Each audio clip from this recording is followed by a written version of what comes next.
Willkommen zu Episode Nummer 36 von Metal Gear Solid 5 The Phantom Pain. Ja. Ihr seht, wir sitzen ein wenig anders und das hat auch seinen Grund. Hier war Staub. Es folgt jetzt eine Kassettenepisode. Das heißt, genau, wie in Episode 25 werden wir nicht aktiv irgendwie im Bildschirm bei euch sein, sondern wir machen jetzt hier für euch diese schöne Anmoderation und nachher sehen wir uns nochmal bei der Abmoderation. Zwischendurch lassen wir dann für euch die Kassettenepisoden laufen.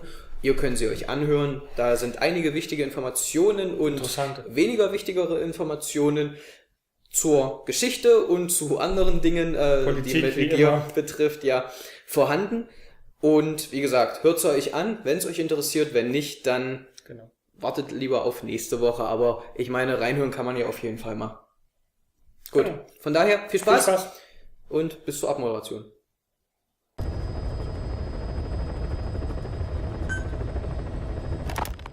It wasn't just Cypher. Back in the Caribbean, every eye in the world was turned on us. A private army. Just a bunch of guys with guns in possession of a nuke? Why wouldn't they be uncomfortable? And that's why you made sure the inspection happened. Well, I thought our best move was to prove to the UN through the IAEA that we had no nuke. Of course, I was against us having it in the first place, but that was Snake's decision. The boss wasn't responsible. Well, don't get me wrong, I still believed in Snake. I thought I was making the best decision for all of us, that's all. I figured we should get a third party to exonerate us before proof of the nuke did get out. And who better to do that than an organization with international authority? So the truth is, you took it upon yourself to agree to an inspection arranged by the UN. Only the inspection was a ruse, and Cypher's strike force, XOF, showed up instead. I had no idea that would happen. Enough bullshit! Oh, sure, like I could have known. You know, I was just trying to prove our innocence to the world. What's wrong with that? We're not interested in the excuses you've thought up. The truth is objective. Just see it from my point of view. You led XOF to the control tower. They seized it, giving them complete control over the base.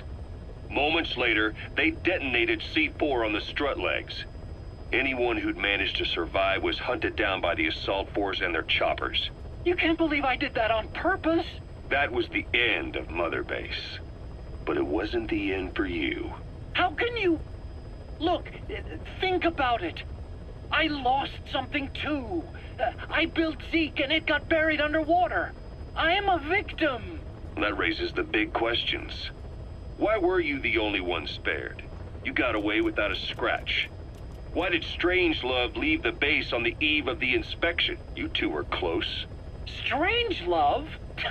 And how did you manage to build something that surpasses Zeke in every way? Because you did everything they told you. You're the only one who didn't lose a thing. That is the truth. I was taken away against my will. Skullface forced me to do his research these past 9 years. He used me. I lost 9 years. 9 years? We all lost 9 years. It wasn't just you. I suppose blaming me makes you feel better, does it? But who's gonna give me back all the time I lost? You're not getting anything back. You're not a victim here, Emmerich. You're the perpetrator. I didn't know anything. Nobody can back that up. Yeah, all the evidence is at the bottom of the ocean. You know the hardest man to break. The type who's fooling himself. That takes time. It's easier to live a convenient lie than a painful truth. Is that the piece you've chosen, Doc? I'm not lying. Of course. Just let me check one or two things. On that day, you were in the control tower with them. Lucky you. That's how you got out unscathed. And you escaped on one of their choppers. Only you, right before the base went under. They had me blindfolded the whole time. I've never been so scared. The whole flight, I thought they'd kill me. But thinking of you kept me going. My comrades, all the way. And? There was a plane journey, then we traveled by road. When they finally took off the blindfold, I was in kind of a warehouse, on the floor. Afghanistan, it was that research lab. I couldn't believe they'd taken me halfway around the world. And soon enough, he came. Skullface. He's the one who's really behind that mother base attack. He forced me into that research. What kind of research? He told me to build a bipedal walking tank for the Soviet Union. Like Peace Walker. A system that could fire an ICBM-class nuclear weapon. That's how the Sahelanthropus project got started. Sahelanthropus. Those AI weapons I'd made in Costa Rica were like toys by comparison. A whole world apart from reptilian four-legged crawling and that ridiculous hunched-over bipedal waddling. My design evolved to the dawn of mankind. Sahelanthropus, the first steps towards humanity. An upright bipedal weapon system. Originally, Sahelanthropus was going to be a manned weapons platform. I designed a cockpit in its head, and I planned to fill it with water as a buffering agent. Like how Paz modified Zeke for human control. Don't compare me to some amateur. I designed it for human control from the beginning. The problem was miniaturizing the posture control AI. You remember the reptile pod? The AI that controlled your unmanned weapons. Attaching it externally makes it vulnerable, so this time I wanted it beneath the armor. Meaning I had to make the AI smaller. I got it down to less than 1/10 the size without any loss in computation speed. But it was still too big for the cockpit. There wasn't enough room for the pilot. If I made the head bigger, its body would have to be bigger to support it. Too big to be practical. In the end, human piloting was taken off the table. I tested a remote control system too, but there was the time lag and I wasn't satisfied with its precision either. Plus, it would be useless if the enemy jammed it. So next, I went back to trying an AI-only system. To do that, I had the AI pods recovered from Nicaragua. This was a hybrid AI, a combination of Peace Walker's reptile and mammal pods. The only AIs that had ever successfully operated an unmanned nuclear weapon system. Really? You'd need some help to get that working. Expert help. Did you work with someone? I worked alone. You did that yourself? That's the thing. The AI didn't pan out in the end either. But I did finally get Sahelanthropus walking by folding over its upper body to lower its center of gravity. The first upright bipedal locomotive weapon system in the history of mankind. I guess technically it falls into the anthropoid ape category. I don't see the benefit of having it stand taller. On terrain with significant differences in elevation like Afghanistan, you need a body that's vertically adaptable. That also lets it attack from long range while using mountain ridges for cover. So, making it walk upright was the most important factor in giving it superior height capability. As the name suggests, that was the whole point of Sahelanthropus. But I was being pushed for results. Having the AI mounted externally would have been the fastest way to get it working. I just needed more data so it could maintain its balance. But Skullface refused to wait. He dismissed the idea of AI control and took Sahelanthropus away from me before I could finish it. But it was walking when it came after you. That's just it. I don't understand how Skullface got it to move upright, without a pilot or an AI. And walking at that speed, too. It's beyond anything I could have imagined. This is like the Wright brothers making it to the moon. I'm just as clueless as you are. So this Sahelanthropus, where is it now? I have no idea. All my experiments took place at that cave. I've never seen it anywhere else. Besides, it's still just an incomplete prototype at this point, and nothing but a paper tiger. Even if it can walk, it's far from being a viable weapons platform. It wouldn't be useful in actual battle. Emmerich will remain here at Mother Base for now, but not as a member of Diamond Dogs. I still don't trust him. That work for you? Fine by me. He can't be allowed any contact with staff either. Yeah. A lot of the guys would love some payback for 9 years ago. We still need him alive. But we have to restrict his movements.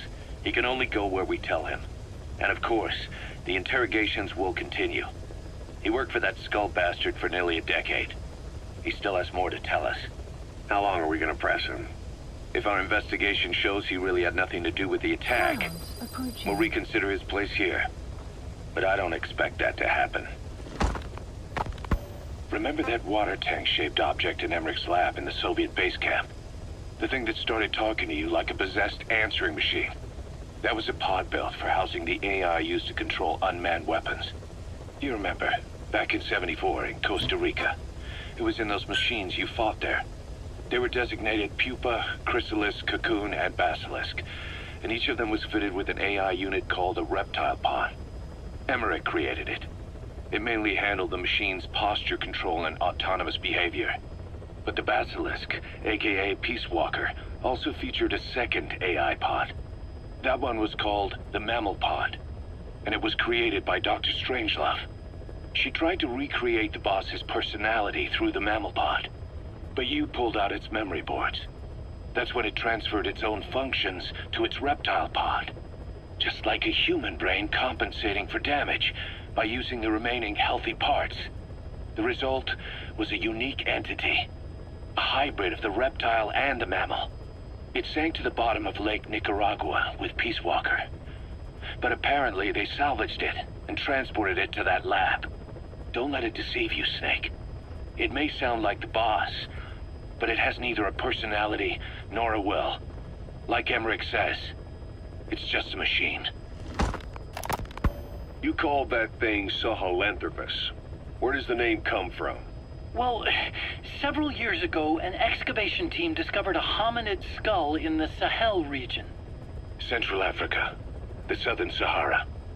Cypher gave the specimen the name Sahelanthropus, man of Sahel. And then they covered the whole thing up. Why?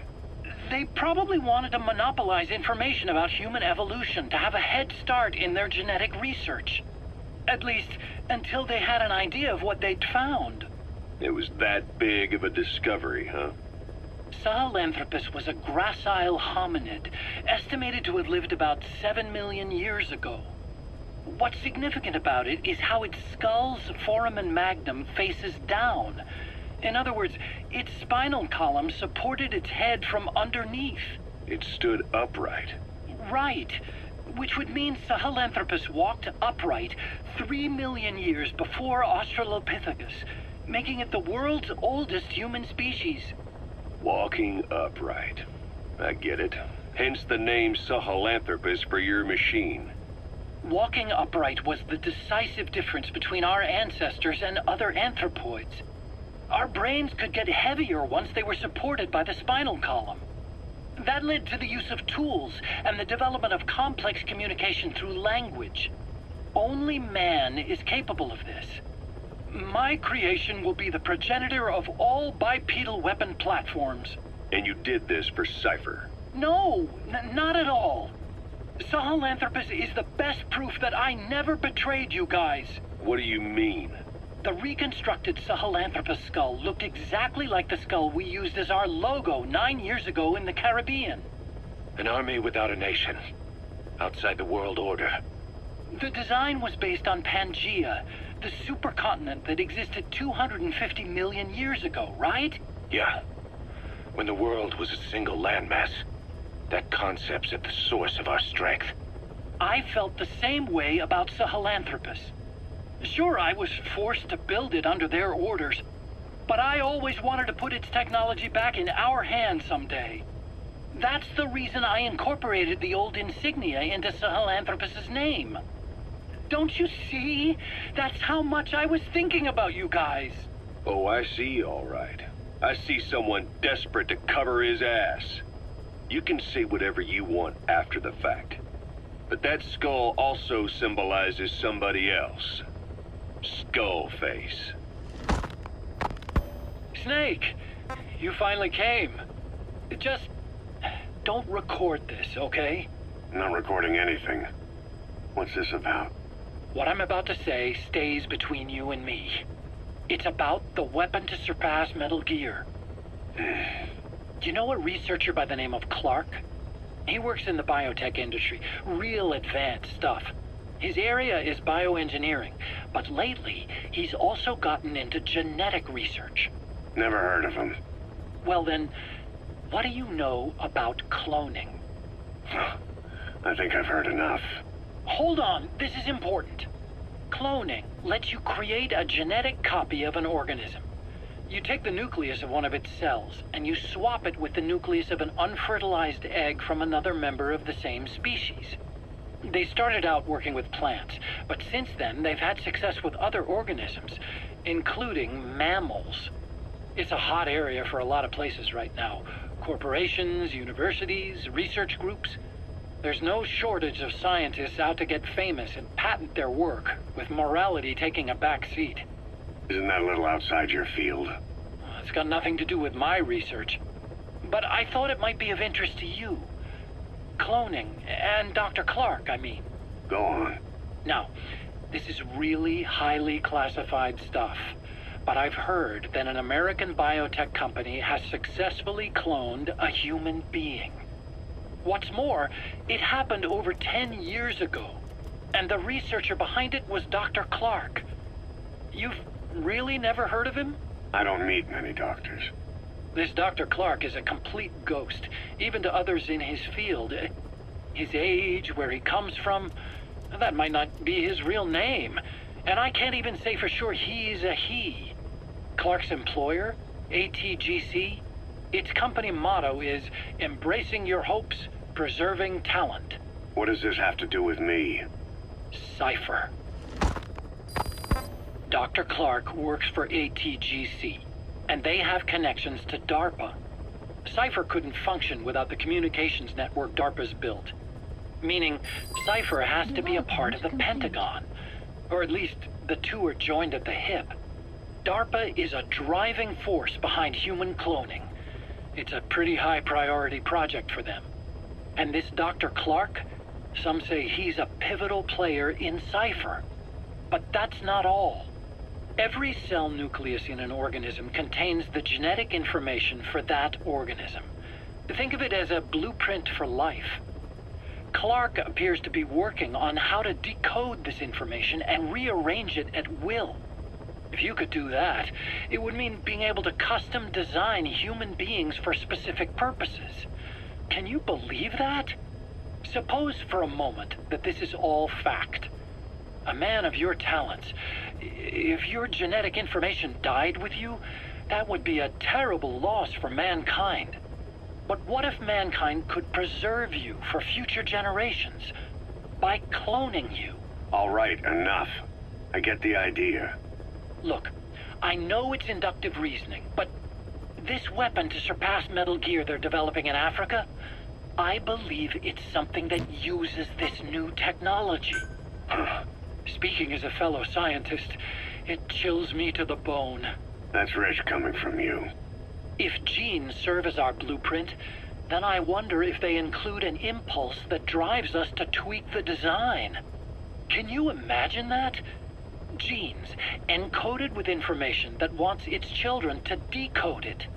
Is life itself putting the direction of our next evolution in the hands of scientists? I guess it would take some real arrogance to believe that. And yet, it could be what Cypher's after. I think you're barking up the wrong tree. But that was an interesting story. It'd make a good movie. You have to believe me. Where'd you hear all this anyway? Where? I just overheard it in bits and pieces while I was forced to do that research for them. Right. Wait a minute. Look, I want to help you. I want to be of service here. I'm risking my life with this. Is that so? Maybe it's time we brought someone else into the conversation. No, not him. Not Ocelot. You can't do this.